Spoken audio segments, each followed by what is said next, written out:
వివాహ సమయం నుండి స్త్రీలు మంగళసూత్రం ధరించడం భారతీయ సంప్రదాయం. ఈ ఆచారం ఈనాటిది కాదు. పెళ్లినాడు వరుడు వధువుకు తాళి కట్టే సాంప్రదాయం 6వ శతాబ్దంలోనే ఆరంభమైంది. మంగళసూత్రం అనే శబ్దం సంస్కృతం నుండి పుట్టింది. పెళ్లి సమయంలో పెళ్లికొడుకు పెళ్లికూతురి మెడలో తాళిబొట్టు మాత్రమే కడతాడు. ఆ తర్వాత ఆడవారు మంగళసూత్రంలో పగడాలు, ముత్యాన్ని, చిన్న చిన్న విగ్రహాన్ని ధరిస్తారు. అలా ధరించడం ఫ్యాషన్ అని చాలా మంది అనుకుంటారు. అది పొరపాటు. నిజానికి ఆడవారికి అది ఎంతో మేలు చేస్తాయి.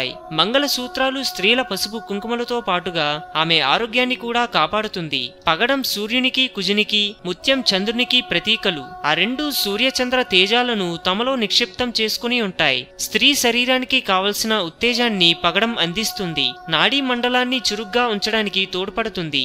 అంతేకాదు, ముత్యం శరీరంలో అతివేడిని తగ్గిస్తుంది, ప్రశాంతతను, సహనాన్ని చేకూరుస్తుంది.